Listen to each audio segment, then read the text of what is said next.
maintenance of international peace and security, children, technology, and education in conflict.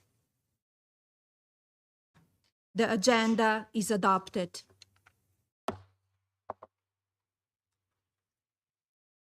In accordance with the Rule 39 of the Council's Provisional Rules of Procedure, I invite Ms. Rosemary DiCarlo, Undersecretary General of Political and Peacebuilding Affairs, to participate in this meeting.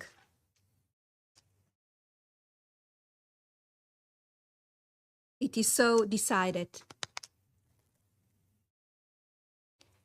The Security Council will now begin its consideration of item 2 of the agenda. I now give the floor to Ms. Rosemary DiCarlo. Thank you, Madam President. On behalf of the Secretary General, I want to thank you for your leadership in organizing today's discussion. This debate comes at a moment of exceptional relevance. Today, we face the highest number of armed conflicts since the Second World War. The number of civilians killed in these conflicts is the highest in decades. Our reality is clear. When conflicts erupt, children are among those most severely affected. We have been reminded of this truth over the last 2 days. Schools in Israel, the United Arab Emirates, Qatar, Bahrain, and Oman have closed and moved to remote learning owing to the ongoing military operations in the region. And we are aware of the reports from Iran about the death of possibly dozens of children, allegedly as the result of a strike that hit an elementary school in the town of Minab. United States authorities have announced they are looking into these reports. Globally, 1 in every 5 children is living in or fleeing a conflict zone. This adds up to 473 million children. Grave violations against children, verified by the United Nations, increased by a staggering 25% from 2023 to 2024.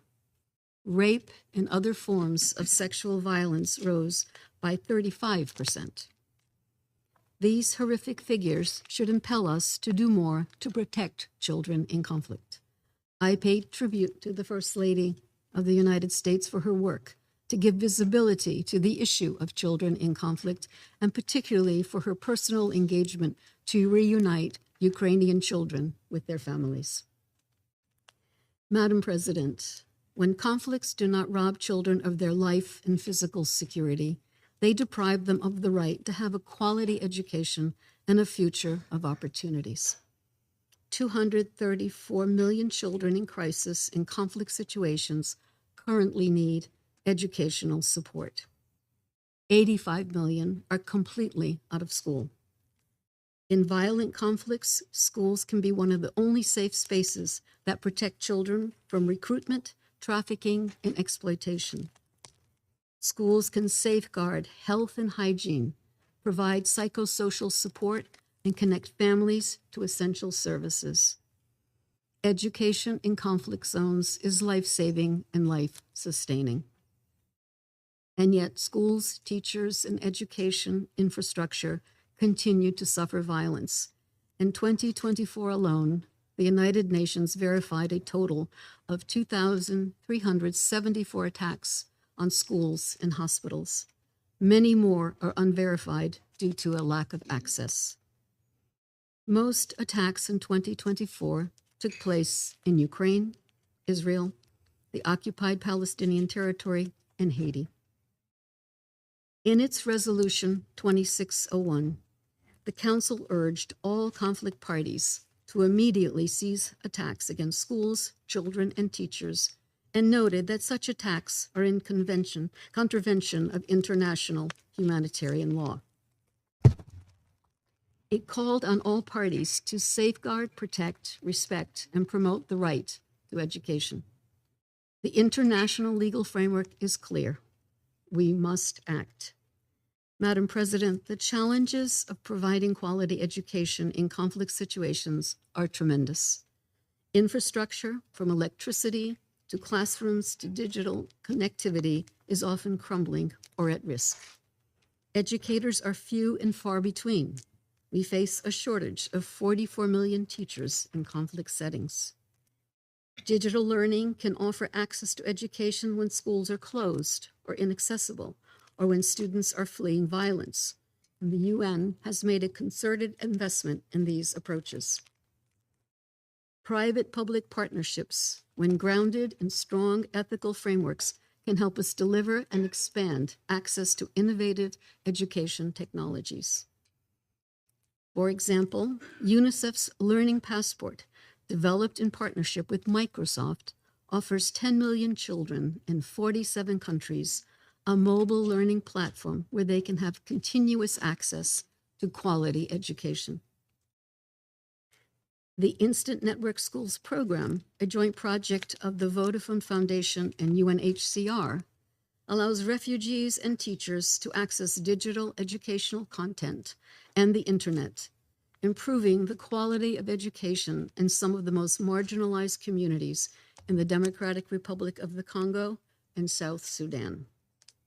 Technology allows education to reach the most vulnerable and those excluded from the formal educational system. In Afghanistan, to respond to the exclusion of 2.2 million girls from education, UNESCO is mobilizing digital technologies to bring learning directly into the homes and communities, reaching close to 9,000 school communities in the country.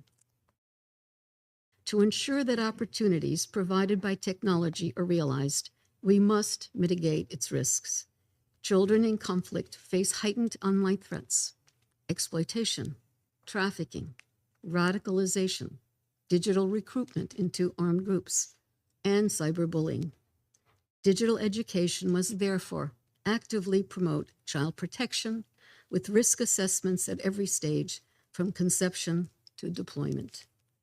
We must strengthen legal and policy frameworks to protect the rights of the child in the digital space, in line with international human rights law.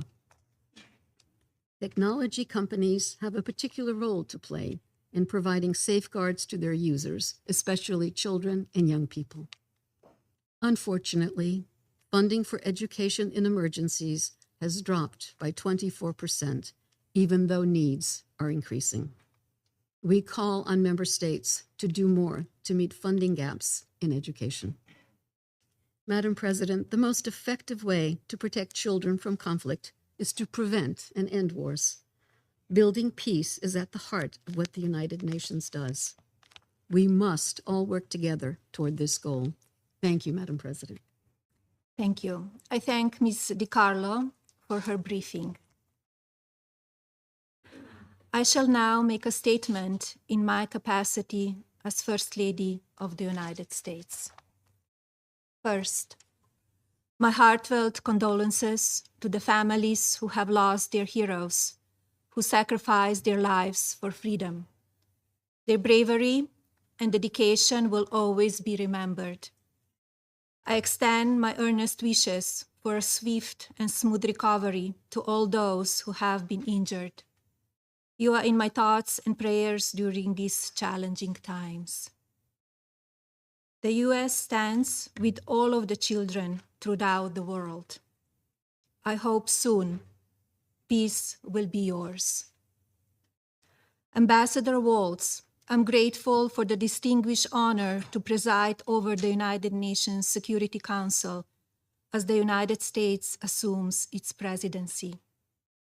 Undersecretary General DiCarlo, thank you for welcoming me here today. Your generosity reflects the dignity with which you hold your post.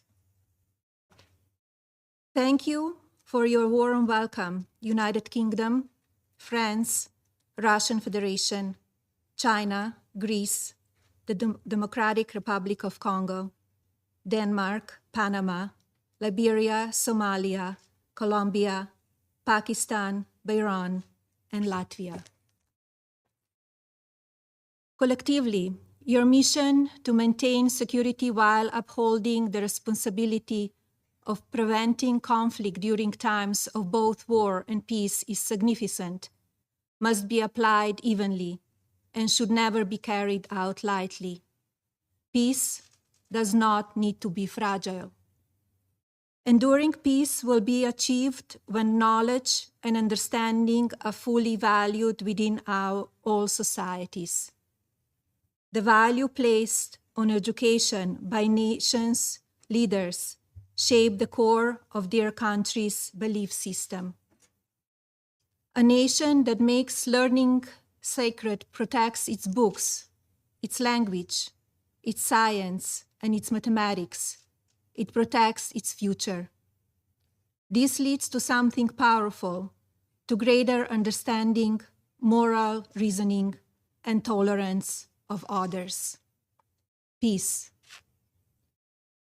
Children raised in a culture rooted in intelligence develop confidence, innovate, build, compete, and maintain a deep value system.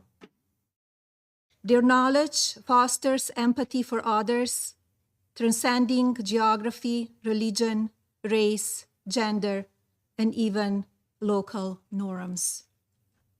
They become caring people. But children raised in culture rooted in ignorance are surrounded by disorder and sometimes even conflict.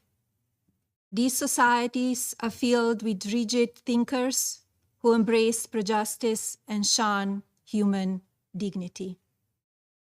When a nation restricts thought, it restricts its own future. Education is widely recognized as a fundamental human right, and yet today, so many children and young adults are banned from attending secondary schools and universities. The cost is not abstract. Imagine the loss of potential to our collective humanity, new medical breakthroughs, advancement in food security, groundbreaking technologies, all gone. A society that excludes vast segments of its population can realize only a fraction of its potential. Societies ruled by knowledge and wisdom are therefore more peaceful. We must cultivate a just moral imagination for the next generation, for our children, building an infrastructure of understanding. Knowledge is a power. It shapes titans of industry and inspires courageous social pioneers. We must capture this positive energy and ignite it across continents to transform our world throughout our digitally connected human race. Intellect blossoms humanity's fundamental needs: shelter, food security, clean water, and healthcare. And predictably, almost all communities will have access to knowledge within our lifetimes. The global community must facilitate complete access to technology so that every individual can reach their full potential through education. We must strive to achieve connectivity in the most remote locations and the furthest distances from our cities. This objective is entirely feasible and is already on the way. Today, roughly 6 billion individuals, about 70% of people on planet Earth, have a mobile device and use the internet. If our nations band together, we can close the technological divide, empowering all to reach their full potential. From a solitary farmer on a remote Greek island to a quiet genius in Somalia or a dreamer in uptown Manhattan, anyone can read the vast treasury of human knowledge created over centuries, which is now codified and accessible through artificial intelligence. as a single digital nation state inevitable. Perhaps this idea isn't so far-fetched, since digital currency and payment system via blockchain plus AI's massive factual database is already revolutionizing media and financial markets. We are in the age of imagination, a period where technology can be free and unrestricted by land borders. Indeed, now is the time for our generation to elevate our children above ideology through access to wisdom. AI is democratizing knowledge, which was once confined to university libraries. AI is creating a new reality for our children by distributing the traditional academic path to information. Today, almost anyone, anywhere can access a vast universe of data in the palm of their hand. Let's connect everyone to knowledge through AI, including those in the most remote geographic regions of our world. Look at what this truly means. In a matter of seconds, without travel, one can quickly learn about another's beliefs, religions, customs, and histories. We are open, and it is empowering. AI can provide us with an understanding of each other's needs and the needs of our children. AI is redefining who gets to participate in the global economy of ideas. I believe our shared intellect future will prove to be a more secure, harmonious, advanced civilization. The path to peace depends on us taking responsibility to empower our children through education and technology. Conflict arises from ignorance, but knowledge creates understanding, replacing fear with peace and unity. Security Council members, I encourage you to pledge to safeguard learning in our communities and promote access to heightened education for all.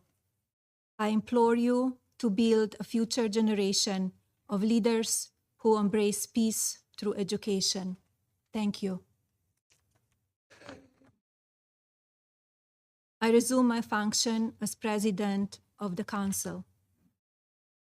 I give the floor to the representative of Greece. Thank you, Madam President. First Lady of the United States, Ms. Melania Trump, I would like to thank you for chairing this important meeting and for highlighting one of the most urgent challenges of our time: the growing intersection between children, technology, and education in situations of armed conflict. I would like also to thank USG DiCarlo for her, as always, valuable insights. Madam President, today, in armed conflict, millions of children are affected daily. Surrounded by violence and insecurity, children are also deprived of the right to education, i.e., of their own very future. When schools are attacked, used for military purposes, or destroyed, children lose not only a safe place to learn, but also a sense of stability, protection, and above all, a hope for a better tomorrow. Therefore, innovative solutions need to be found to mitigate the impact of safe education disruption and restore education as a protective framework and a space of effective learning. In an era increasingly shaped by cutting-edge technological progress, education, technology, and innovation can form a powerful nexus to improve learning outcomes, foster peace, strengthen resilience of societies, and protect children. Nevertheless, at the same time, technology can expose children to serious risks, especially in conflict situations. As children in armed conflict face increasing risk of online harm, including online recruitment, exploitation, and sexual abuse, the Security Council Children's and Armed Conflict Framework has a duty to remain attentive to these evolving dynamics. Digital dimensions of recruitment, exploitation, and incitement are directly relevant to the protection mandate of this Council. Monitoring and reporting mechanisms should, where appropriate, reflect these emerging risks. In order to facilitate effective teaching and learning everywhere and under any circumstances, a strategic shift needs to take place that will allow for an integrated digital transformation of educational systems. This transformation entails action-oriented national plans and policies, clearly articulated educational goals, and sustained funding. Our guiding principle should always be to ensure the rights and best interests of the child, as well as their protection from online harm. Madam President, colleagues, the risks entailed by the use of digital technology are universal, even in time of peace. As stated recently in Geneva by the Greek Foreign Minister Yorgos Gerapetritis, the need to safeguard children's role and action in the future, in view of technology's advancements through the vital contribution of education, is of paramount importance.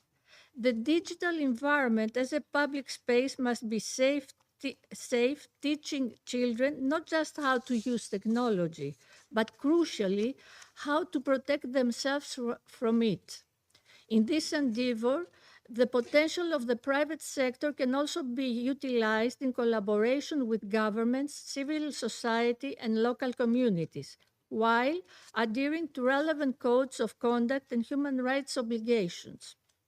This partnership can contribute to the development of digital solutions of education that reflect our local reality and needs, ensure effective and flexible implementation, protect online safety, and help overcome barriers, including related to gender and disabilities. Madam President, the responsible use of technology and innovation can build bridges to safe education, dignity, and hope for children in armed conflict. It is our shared responsibility to ensure this access. Our ultimate objective is to cultivate a genuine global human rights culture by nurturing empathy in the next generation. If we can instill in a child the profound belief that human dignity is non-negotiable, that child will inevitably become a leader who champions peace. Ultimately, this deeply rooted culture is our most powerful defense against turmoil and armed conflict.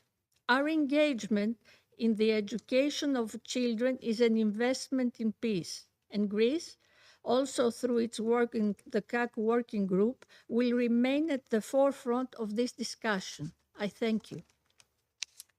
I thank the representative of Greece for the statement. I give the floor to the representative of France.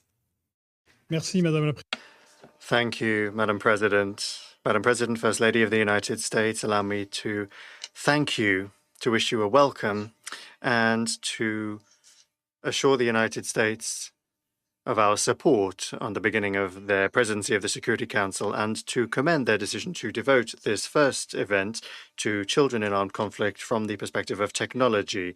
France reaffirms its constant commitment to the protection of children and for the full respect of their fundamental rights, including in the digital space. And in this regard, we commend your personal efforts as First Lady with the launch of the Fostering the Future initiative, as well as the adoption of the Take It Down Act against the non-consensual circulation of personal images that all too often children fall victim to. France also would like to thank you for your mediation role that contributed to the return of several Ukrainian children that were forcibly transferred or deported to Russia.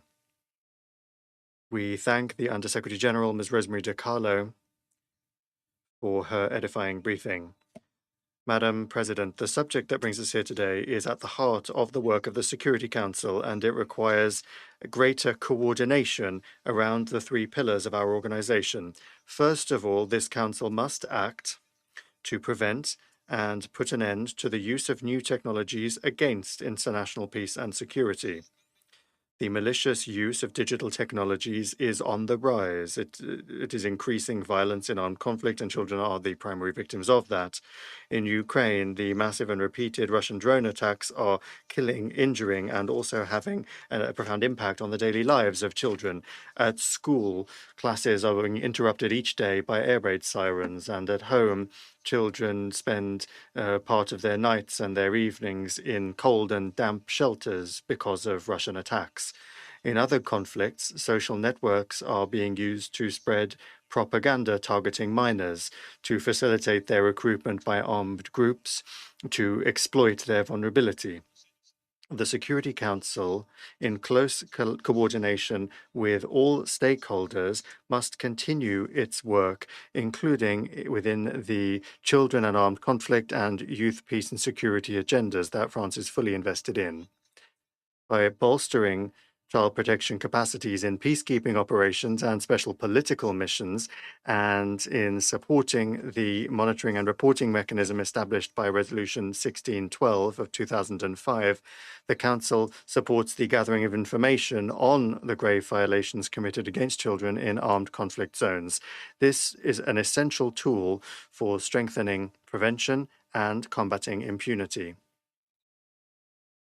Next, we need to act for the sake of human rights, which is the second pillar of our organization. It is our collective responsibility to protect our young people by promoting a secure digital space that is in line with international law. In this regard, France has been a leader at the national and European levels, including with the adoption of a law aiming to secure and regulate the digital space in 2024. This is a law that strengthens child protection against online pornography. Like a growing number of partners, France decided to restrict the access of children under 15 to social networks to better protect them. Because the digital space knows no borders, in 2021, together with UNICEF, France launched a call to action to defend the rights of the child in the digital environment, and then in 2022 launched an online child protection lab to develop innovative solutions for the better protection of children online. And lastly, we must act tangibly to ensure that all young people have access to new technologies, and that is the third pillar, the one related to development, used with pedagogy and in a regulated framework. Internet and artificial intelligence greatly facilitate universal access to education, as well as combating exclusion and shaping critical thinking. All of these, as you have said, are ramparts, bastions against hatred, and help to prevent conflicts in the future. France supports the tangible actions taken by the United Nations, in particular by UNESCO and UNICEF, to mobilize technologies for the protection of children via the anticipation of conflict risks, a more accurate needs mapping, and also expanded access to healthcare services, among other things. France holds the presidency of the G7 this year and has made the protection of children one of its priorities. Madam President, to conclude, the protection of children and young people affected by armed conflicts is of concern to all of us. The engagement of the United Nations, and in particular that of the Security Council, remains essential in that regard, and your presence is an encouragement, as was the case for several decades. Several decades ago, the contribution of another First Lady, Eleanor Roosevelt, in the drafting of the Universal Declaration of Human Rights. Thank you very much. Thank you very much for your kind words, and thank you, representative of France, for the statement. Thank you. I give the floor to the representative of Democratic Republic of the Congo. Madam President, first of all, I would like to congratulate the United States of America on acceding to the presidency of the Council in this month of March 2026. And I would like to thank you for this meeting on such an important and decisive and crucial topic for my country, as well as for many other regions in the world who are impacted by war and armed conflict. In this regard, the Democratic Republic of the Congo welcomes the initiatives aimed at strengthening international mobilization so as to ensure the well-being and the future of the children in the digital age. We reaffirm our commitment to all multilateral efforts to protect children and to ensure their fundamental right to education.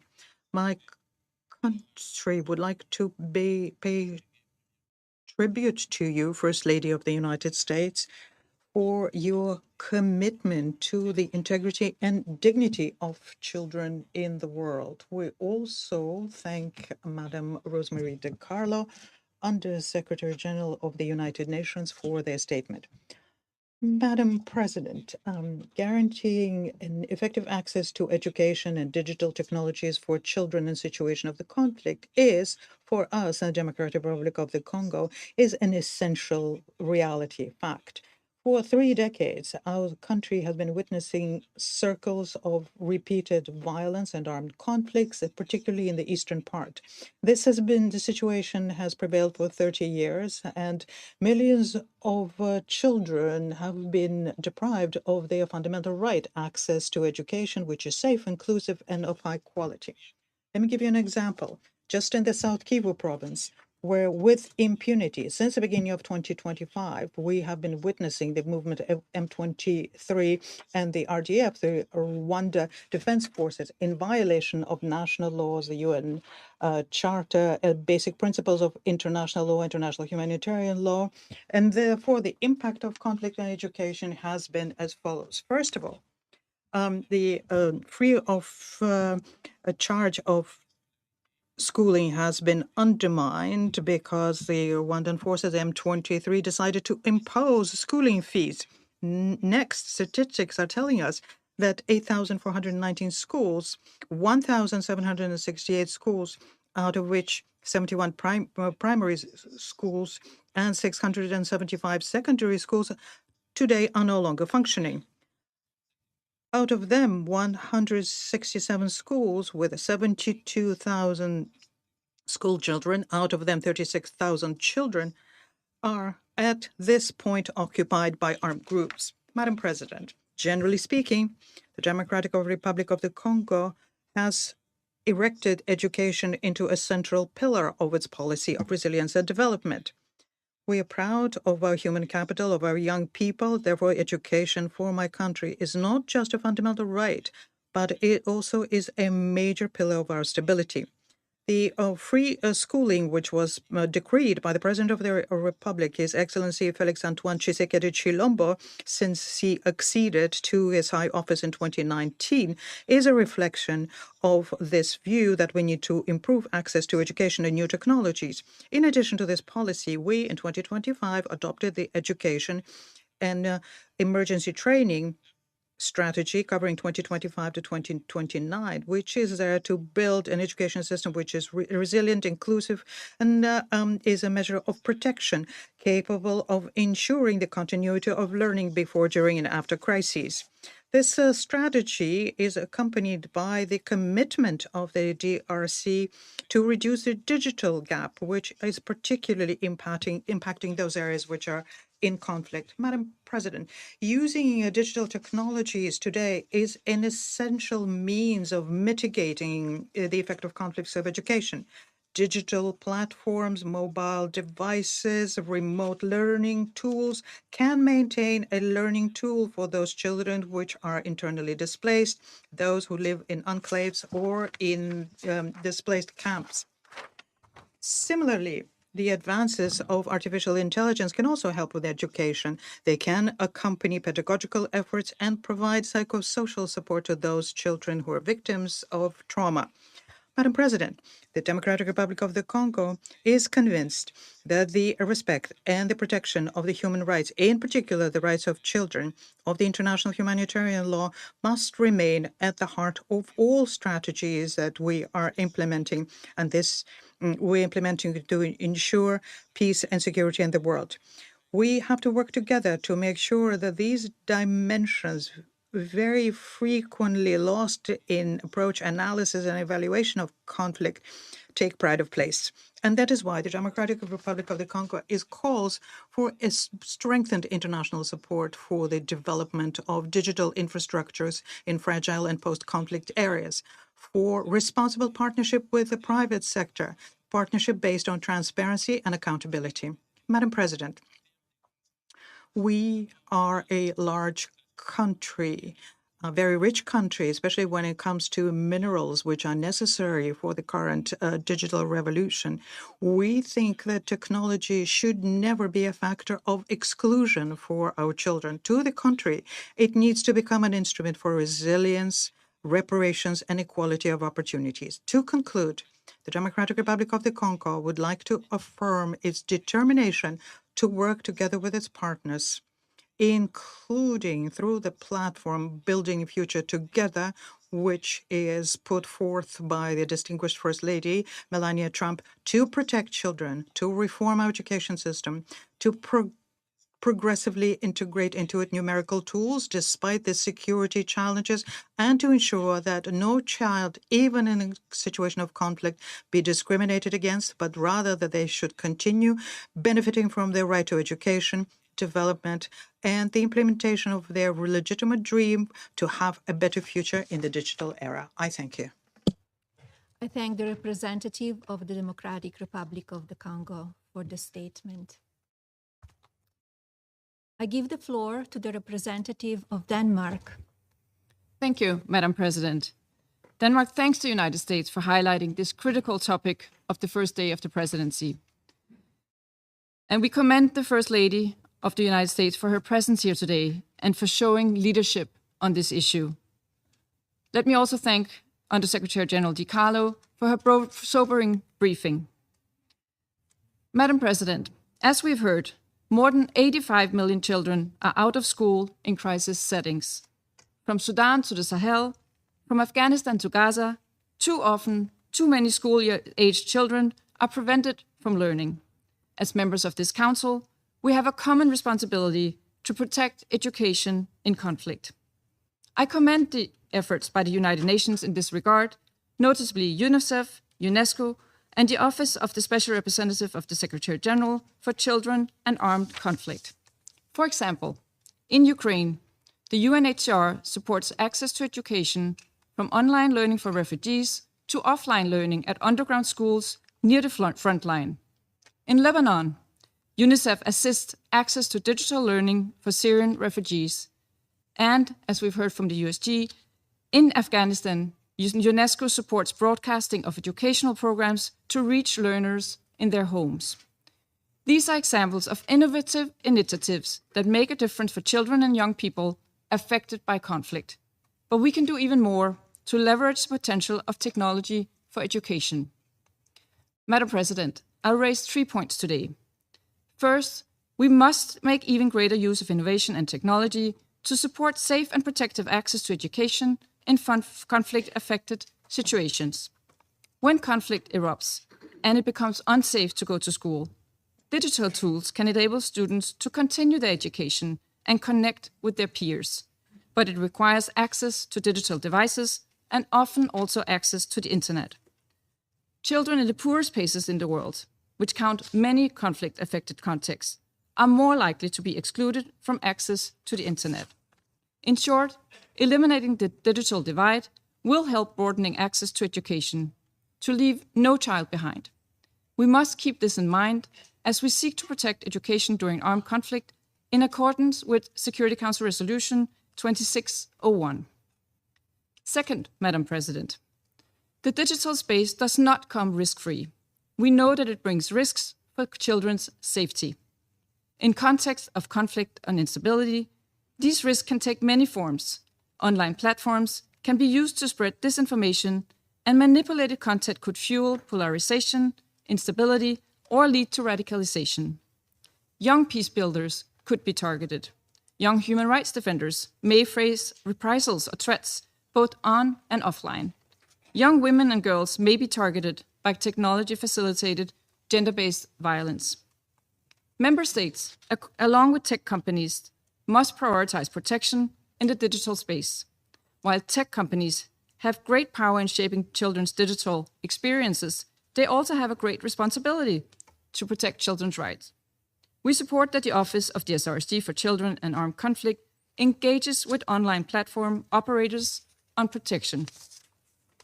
Third, Madam President, as an international community, we must collectively ensure that parties to conflict uphold international law, including international humanitarian law and international human rights law. Parties to conflict must commit to specific, structured steps to end and prevent grave violations against children and uphold accountability. As we said in connection with the Red Hand Day on Education to prevent the recruitment of youth of children just recently, Denmark believes that we need not just to reflect, but to recommit. Recommit to the children of Haiti, who should be able to enjoy a safe learning environment without fear of being recruited by gangs. To the children in Sudan, who are attacked, starved, and displaced. And to the children in Ukraine, who have suffered abductions and endless attacks on their schools and infrastructure during the 4 long years of Russia's full-scale invasion. Schools must be protected from attack. The international legal framework is clear on this. Madam President, in closing, around this table, we must demand that safe and inclusive education is available to all children. We must support access to quality education. Where there is access is disrupted by conflict, we should safely leverage the potential of technology, because education is not only a fundamental right, it is a foundation for sustainable peace, stability, and development. Thank you. Thank you, representative of Denmark.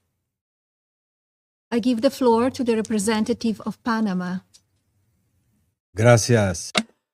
Thank you, Madam President.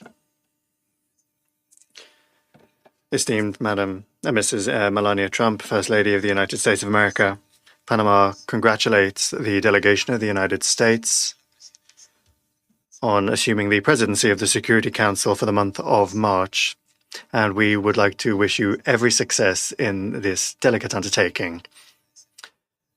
We would also like to thank Ms. Rosemary DiCarlo for her briefing and the US delegation for convening this timely debate on the role of technology in guaranteeing access to education for children affected by armed conflict. This is a vision that is fully aligned with the priority agenda of the US First Lady as part of the Fostering the Future Together initiative.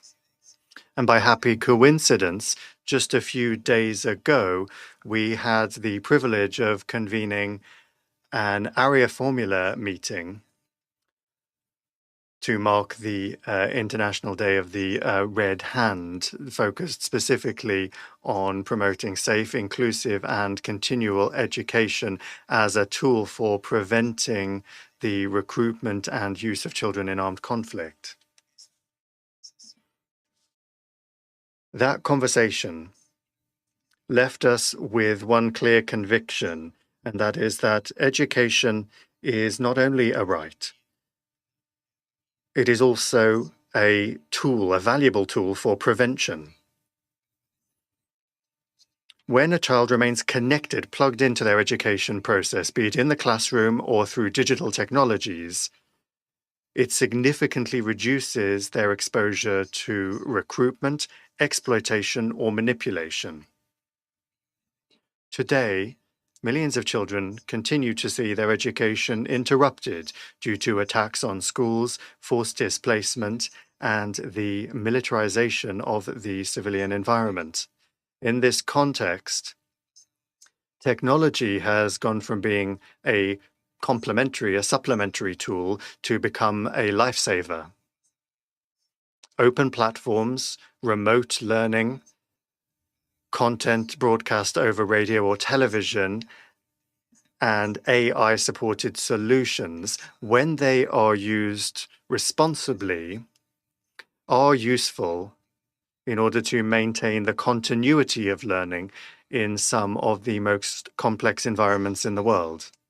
Initiatives such as the Global Digital Learning Gateway from UNESCO and UNICEF, or the development of AI skills frameworks for teachers, reflect a growing recognition that technology can help to reduce gaps, but only if it is accessible, inclusive, and ethical. Experiences in the field confirm this. In Ukraine, according to data verified by UNICEF, the conflict has affected thousands of educational facilities, forcing more than 1 million students to depend today on hybrid or remote learning modalities in order to continue their education. The distribution of digital devices and teacher training has shown that connectivity combined with proper training can support education systems even when under fire. In Afghanistan, where more than 2 million girls remain excluded from secondary education, the use of digital community hubs and education programs over radio and television has made it possible to bring learning into the home, thus reducing risks and maintaining support networks. In Gaza, where a large part of the education system has been devastated, the launching of a virtual campus by UNESCO for higher education has offered thousands of students an opportunity to continue their studies from outside the conflict zone. In recent days, children in various countries in the Middle East have had to make use of virtual educational platforms because their education update on operational terrorist regime. Following our obliteration of Iran's nuclear program in Operation Midnight Hammer a short while ago, we warned Iran not to make any attempt to rebuild at a different location because they were unable to use the ones that we so.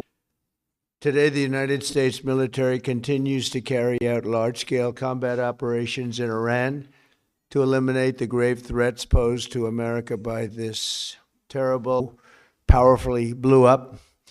But they ignored those warnings and refused to cease their pursuit of nuclear weapons. In addition, the regime's conventional ballistic missile program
Testing 1 2 3. Test of the English channel. Testing 1 2. Testing 1 2. Can you hear us? Testing 1 2. Testing 1 2. 1 2 1 2. Andrew, can you hear us? Testing 1 2 1 2. Testing 1 2. Can you hear us? Testing. Hey, Lena, can you hear us? Hey, can you hear us? Testing 1 2 1 2. Can you hear us? All clear. Okay, so I'm getting a confirmation from CCC that it's clear. 1 2 1 2. Let me call them. I'm so sorry. They gave us a hard time. Testing 1 2 3. Testing 1 2 3. English channel. English channel. Testing 1 2. Testing 1 2. Please ensure that the connector is fully in. Testing 1 2.